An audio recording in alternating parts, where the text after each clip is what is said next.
On July 15th, 2007, a little-known pop-punk band from Nashville, Tennessee went from just being that local band to a worldwide success thanks to the first single for their second album. That band was Paramore, and the song was Misery Business.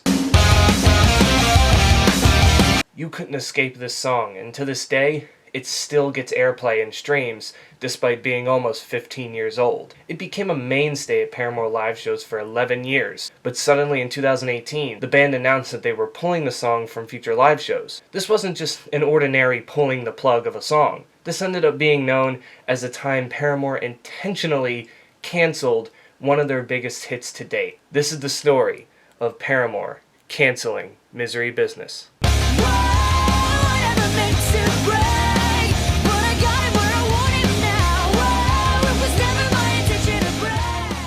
Let's start from the beginning. The year is 2004. We're in Nashville, Tennessee, and a band was formed called Paramore. The original lineup consisted of Hayley Williams on vocals, Josh Farro on guitar and backing vocals, Jeremy Davis on bass. However, he would eventually leave and be replaced by Hunter Lamb before his 2006 return, and Zach Farro was on drums, with occasional appearances from Taylor York with the songwriting. On July 26, 2005, the band would release their debut album, All We Know Is Falling, under the pop-punk record label Fueled by Ramen. The album sold well in Japan, and the singles did okay. But at the beginning of 2007, Paramore started writing songs for their upcoming sophomore record. The first single released for the album would go down in history as the song that jump-started their career. Misery Business took the world by storm and brought Paramore to the masses.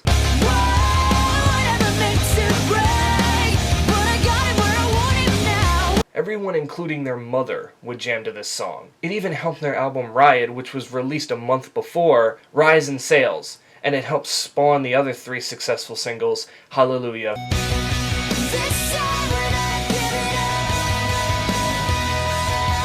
Crush, Crush, Crush,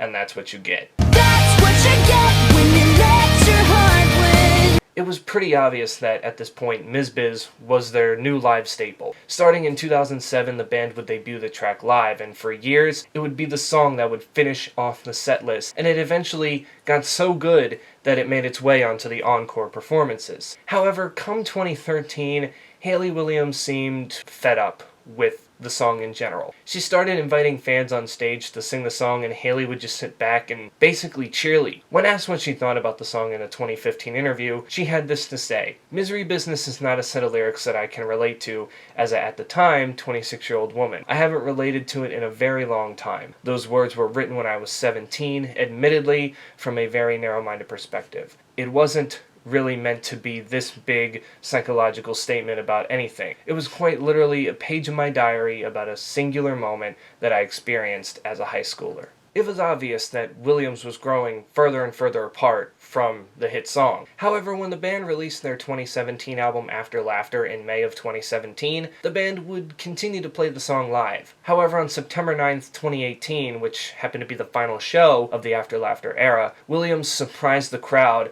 and announced that after their performance of the song that night, that it would be the last time for a while that the song would be played live. So that's what I'll say first. Secondly, what I want to say,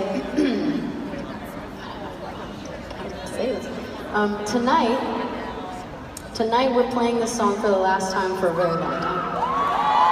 This is a choice that we made because we feel that we should. We feel like it's time to move away from it for a while.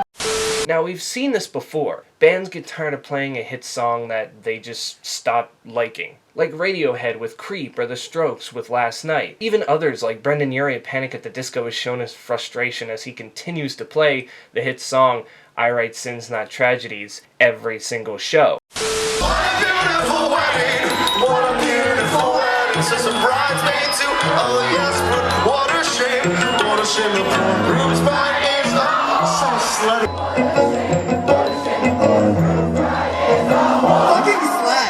What a shame the poor groom's bride is a beautiful woman. Bands usually end up with that one single that they just seem to get annoyed with and eventually just stop playing it. However, this wasn't really that. I mean, it was, But in an interview with Hayley Williams in 2020, in support for her debut solo album Petals for Armor, Williams explained that the real reason why Misery Business was retired by the band, she stated that Misery Business has no place in 2020. She seemed to imply that the lyrics, like "Once a whore, nothing more, sorry honey, that'll never change," rubbed her the wrong way years later, leading many to realize that Hayley basically canceled her own song. Yes, the person who wrote the song boycotted it herself to the point where she killed it while it was still riding high. Nobody else was complaining about the song. It just seemed like Williams wanted the song gone before cancel culture got to it. It's a unique way to say you don't like one of your songs, but it shows maturity. Whether you agree with her decision or not, you have to commend Hayley for admitting that the song has problems and it's far from perfect. Most artists have hard times coming to terms with it,